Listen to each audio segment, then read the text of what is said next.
Olá pessoal, hoje falaremos então sobre a evolução histórica da psicologia como ciência. Para iniciar essa conversa, entendo que seja fundamental começarmos apresentando o significado da palavra psicologia. Talvez muitos de vocês já saibam, mas acho que é importante resgatar isto. A palavra psicologia advém do grego psique, que significa alma, e logos, que significa logia, estudo. O estudo da alma. Bom, o estudo da alma nada mais é do que o estudo das características mentais, psicológicas, óbvio, subjetivas, características que se travestem ou que se representam no comportamento humano cotidiano. É importante destacar que esta alma que nós estamos dizendo, ela não tem nenhuma ligação com aspectos religiosos ou místicos. Simplesmente é uma forma que os gregos utilizavam para designar o amor, os afetos, as formas mais sutis das relações humanas, às vezes nem tão sutis, né? O ódio, por exemplo, também pode ser algo conotado com a nossa alma, não tão sutil assim. Mas enfim, não são os aspectos mais concretos, mas os aspectos mais subjetivos do nosso encontro com os seres humanos. Pensando a psicologia como ciência, nós temos que localizá-la dentro do campo das ciências humanas. E para pensar as ciências humanas, nós temos que fazer um resgate histórico. As ciências humanas surgem no século XIX, com muito sacrifício, com muita luta, com muita dificuldade, pois a partir do século XVII é que surgem as ciências. Então vejam, do século XVII ao século XIX passam-se 2 séculos aproximadamente, para que tenhamos então aquilo que vamos chamar de ciências humanas. Voltando um pouquinho no tempo então, século XVII. O que acontece no século XVII? René Descartes então vai constituir aquilo que ele vai chamar de método. É a constituição do método que vai diferenciar a construção das ciências em relação à filosofia. Ou seja, a produção de conhecimentos começa a tomar então uma sistematização diferente de que ela tinha no interior da filosofia. Nesse sentido, nós podemos perceber que algumas ciências tomam corpo com maior energia, com maior força. São elas a física e a química. Posteriormente, mais próximo do século XIX, a biologia também. Por que eu trago essas 3 ciências como base? Porque elas se consolidam então no que nós podemos chamar de um tripé das ciências naturais, que tem como função básica estudar a natureza. Estudar a natureza no seu próprio funcionamento, na sua estabilidade, nos seus movimentos, na sua regularidade. Esse processo, que é um processo basicamente linear, um processo sem muitas rupturas, um processo que permite ao homem entender, por exemplo, que em determinada época do ano começa a esfriar, que em determinada época do ano tem mais chuva, que em determinada época do ano tem mais sol. Então percebam, as ciências vão contribuindo para o entendimento da natureza. Esse entendimento da natureza vai permitir ao homem, então, poder construir condições para se proteger dessa natureza. Explorar a natureza, utilizar a natureza. Então, as ciências naturais cumprem uma função fundamental para que a humanidade se consolide num novo projeto de sociedade, pós-século XVII, pós-século XVIII. É importante resgatar que no século XVIII acontecem 2 revoluções, a Revolução Industrial e a Revolução Francesa. São 2 momentos extremamente importantes, porque nesse momento nós podemos apontar o surgimento do capitalismo, a consolidação do capitalismo como uma forma de organização social pós-feudal, pós-Idade Média. Esses detalhes serão importantes porque eles vão nos ajudar a entender por que no século XIX surgem as ciências humanas. Nós temos que pensar que a evolução do encontro social construída nesses 2 séculos, entre o século XVII e o século XIX, ou podemos buscar um pouco antes, a partir do século XV, com o declínio da Idade Média, a ascensão de um modelo mais urbanizado, a organização da sociedade mais urbana a partir das indústrias, a partir do comércio, a partir de uma nova ordem social, conclama as ciências, então, a buscar entender e a construir um outro jeito de se organizar socialmente. Com isso, a psicologia, a sociologia, a economia, são ciências que surgem no bojo de uma nova forma de entendimento de sociedade. E mais do que isso, buscando contribuir para controlar e cuidar, de certa forma, desse novo homem que se organiza a partir do século XIX.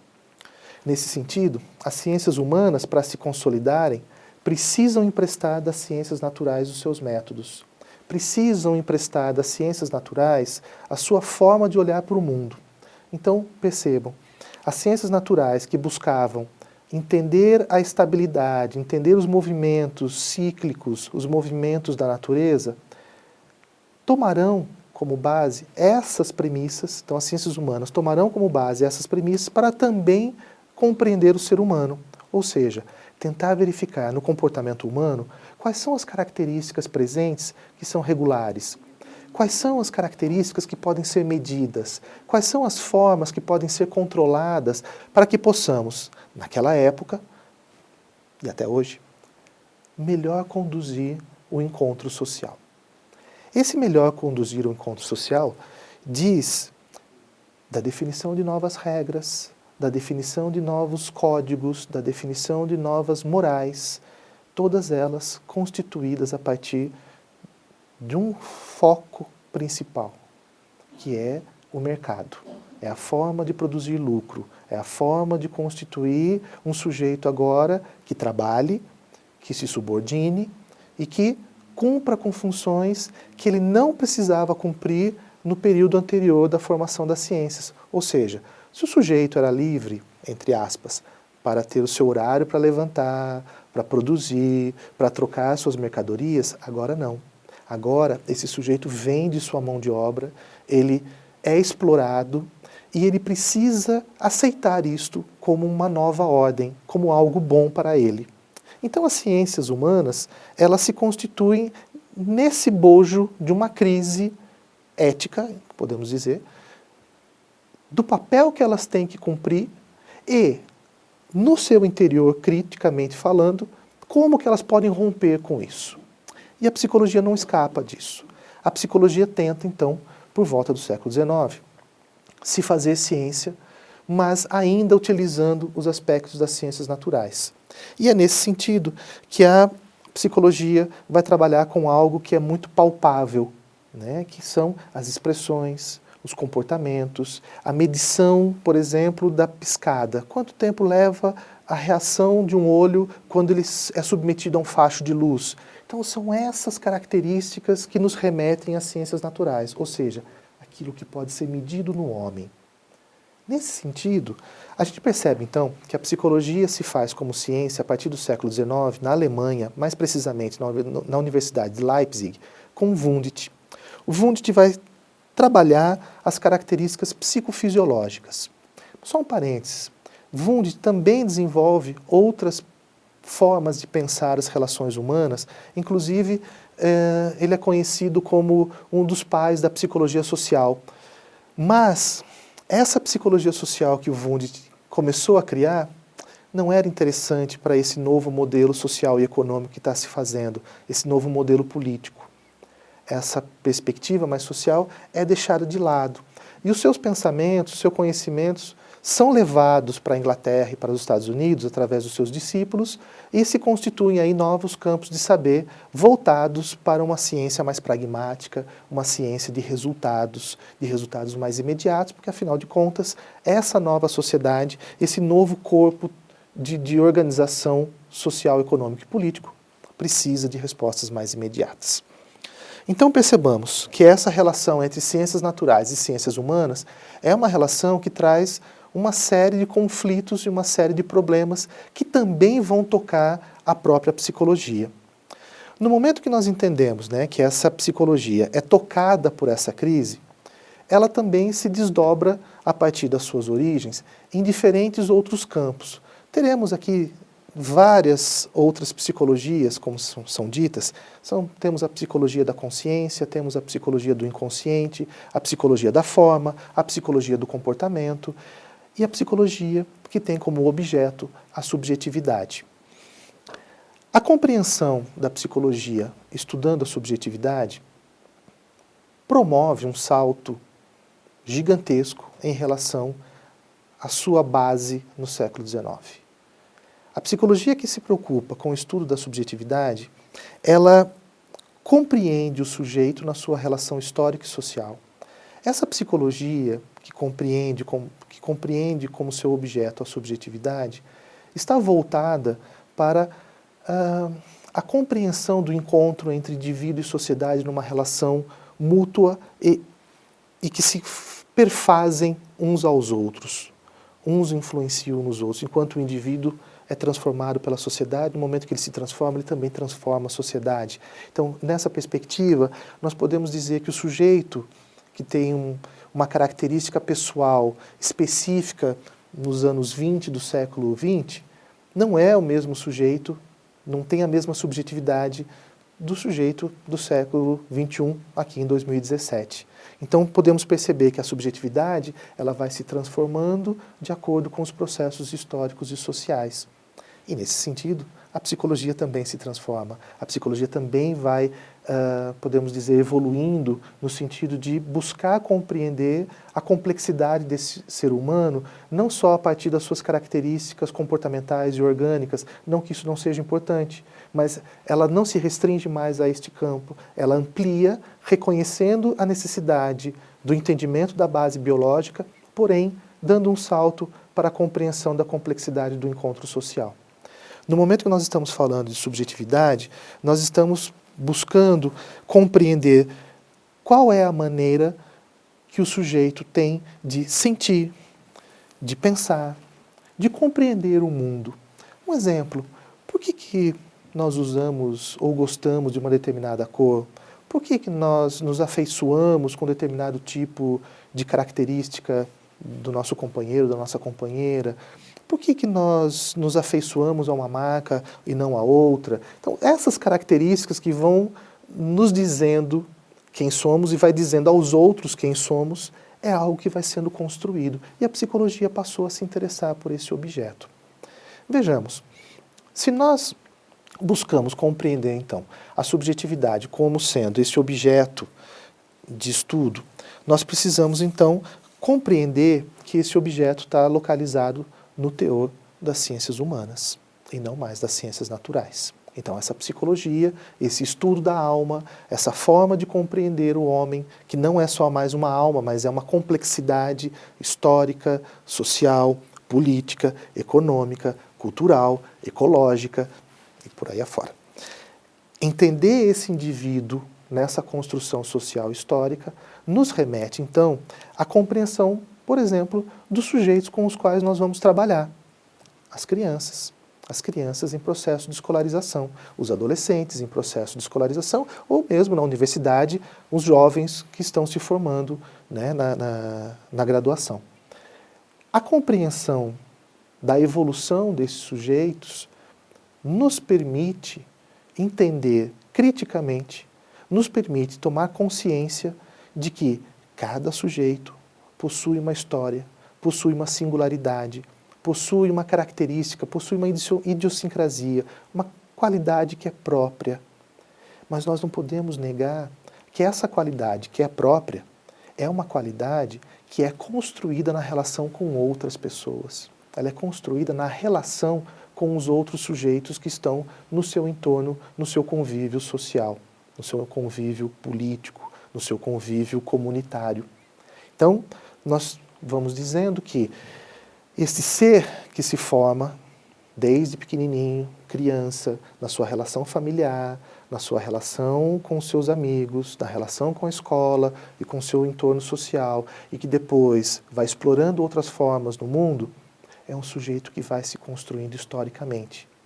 E cada um de nós absorve, internaliza, constrói um jeito próprio de ser a partir das experiências e mais, como sente, como percebe, como entende, como internaliza essas próprias experiências. Daí que nós podemos pensar que irmãos gêmeos, apesar de toda a carga biológica e hereditária, vão desenvolver aspectos afetivos, emocionais, relacionais, de personalidade, de subjetividade, muito diferentes.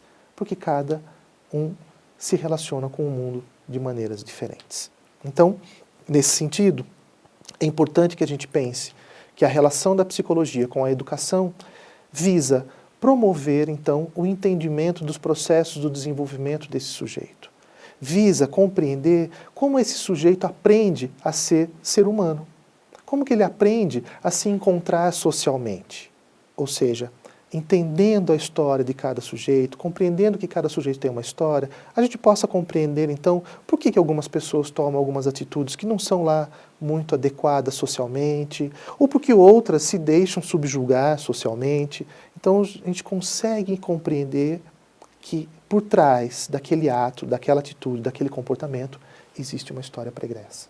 Existe um conjunto de relações, tem um conjunto de processos que faz com que esse sujeito esteja hoje, não que ele seja hoje, ele está hoje desse jeito. E que ele pode mudar amanhã. Nós podemos mudar a cada instante, a cada momento, a partir do processo de tomada de consciência, a partir do processo de revisão das nossas condições históricas e sociais. Então, voltando. Se nessa perspectiva do encontro da psicologia com a educação, nós tomamos por base que a psicologia contribui para o entendimento do desenvolvimento desse sujeito, para o entendimento de como esse sujeito aprende a ser o que ele é, porque afinal de contas nós não nascemos prontos, nós não trazemos nada pronto com exceção de algumas estruturas muito básicas, orgânicas, que vão permitir que a gente sobreviva, o restante todo é aprendido socialmente. E se nós aprendemos mais ou menos algumas coisas, nós executamos isso também mais ou menos na nossa sociedade. Então acho que nosso papel, nossa missão, como no caso de vocês, futuros docentes, né, no nosso caso como docentes, é trazer esta compreensão para o universo do nosso diálogo. Por isso, quando nós estamos falando da relação entre psicologia e educação, preocupados com uma perspectiva crítica, e crítica, vale ressaltar, não é fazer a crítica sobre algo, não é questionar simplesmente porque eu não gosto, ou porque eu não quero, ou porque eu não simpatizo, ou porque eu não compartilho do pensamento, mas a crítica, o conceito de crítica que nós utilizaremos aqui nesse curso é a busca da compreensão dos processos mais profundos e históricos que constituem determinada ideia. Então eu posso não concordar com a ideia alheia, mas eu preciso entender como que essa ideia se constituiu. E eu preciso ter clareza de como as minhas ideias são constituídas para que elas possam ser confrontadas. Ou seja, nós não estamos brigando com outra pessoa, nós estamos brigando com um conjunto ou um grupo social. Nós estamos trazendo o debate para o plano das ideias. Nós temos que aprender a discutir ideias. E acredito, junto com os teóricos que sustentam a nossa trajetória aqui no interior da psicologia da educação, na psicologia escolar, que o nosso fazer profissional pode ser transformador. Não sozinho, porque a escola sozinha não transforma nada, mas ela é um dos elementos muito importantes, extremamente relevantes para algumas transformações. Tanto que alguns autores chamam a escola de aparelho ideológico do Estado. Mas nós podemos pensar isso de maneiras diferentes, nós podemos pensar e fazer isso de formas diferentes. Nós vamos desenvolver um pouco essa discussão um pouco mais adiante. E nesse sentido, quando nós estamos falando de escolarização, nós estamos falando de educação, é importante ressaltar uma pergunta básica. Qual é o papel da educação? O que nós estamos entendendo por educação? O que nós estamos entendendo por escolarização? O que nós pretendemos com o processo educacional e escolar?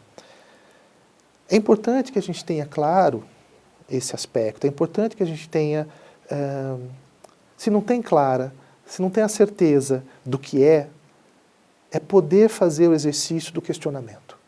É a gente poder levantar a questão sobre que educação que nós queremos, para que serve essa educação. Um exemplo, nós queremos a educação só para que as pessoas possam entrar no mercado de trabalho, para que elas possam ter um emprego? É só para isso? Então, um curso técnico basiquinho, que permita ao sujeito ir lá, aprender a apertar parafuso, ou aprender a fazer um programa, é o suficiente. É isso que nos torna humanos? Então, a pergunta que eu estou fazendo ao final, se é isso que nos torna humanos, nos remete a uma discussão própria do século XIX, XVIII, XVII, na constituição do capitalismo, por exemplo. Quando vamos nos tornando mercadoria, vamos nos tornando sujeitos, sujeitados, ou seja, obrigados a atuar no mundo social de uma forma que nos determinam, para que então nos sintamos reconhecidos nesse encontro social. Então eu volto a perguntar, é essa forma de trabalho que diz do nosso encontro como seres humanos? Então essa é uma pergunta provocativa para a gente pensar se o que a gente quer da educação é que ela sirva somente para nos entregar um certificado que permita que eu entre no mercado de trabalho. Longe de mim dizer que o emprego não é importante. Longe de mim negar a importância do mercado de trabalho. Mas nós não podemos aceitar que única e exclusivamente o mercado de trabalho seja o único orientador da definição do que é ser humano.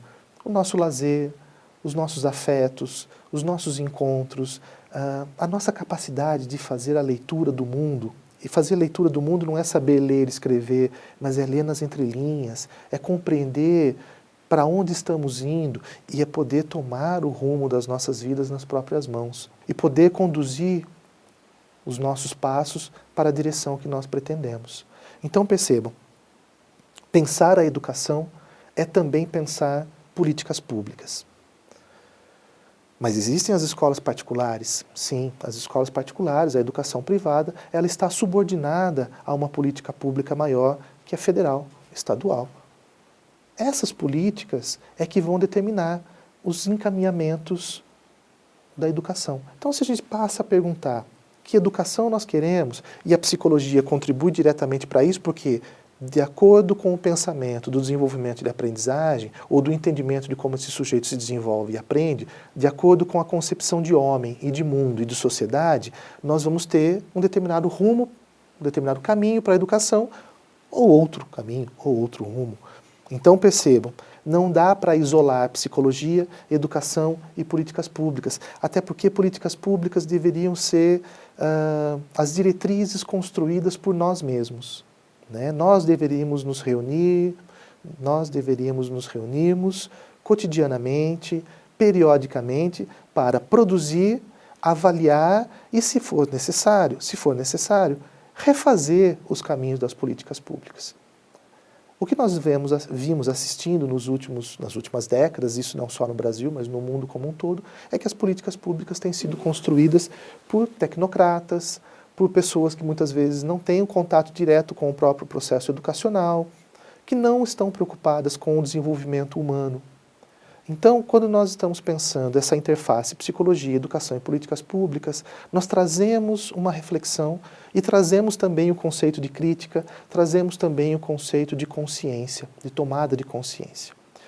Basicamente, esse é o nosso módulo introdutório, né? O caminho que a psicologia vai tomando no interior das ciências, o caminho que ela vai tomando na apropriação do seu diálogo com a educação, e não dá para negar que nesse diálogo com a educação dialoga também com a saúde, dialoga com a medicina, isso nós veremos com mais propriedade a partir dos textos, dos materiais que nós vamos fornecer nessa disciplina.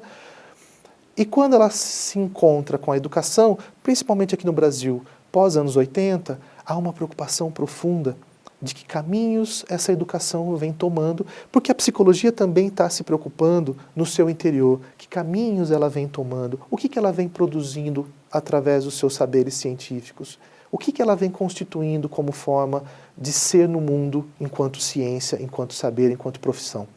Nesse sentido, a relação entre psicologia, educação e políticas públicas é fundamental, porque se nós entendemos que nesse encontro é que nós criamos condições, ou não, para que os sujeitos possam ser mais evoluídos, emancipados, que eles possam ser mais conscientes ou não da sua condição histórica e social. Ficamos por aqui por hoje. Agradeço a participação de vocês. Se tiverem dúvidas, consultem as nossas ferramentas, enviem perguntas, sugestões, dicas. Ficaremos no aguardo, ok? Um abraço, até logo.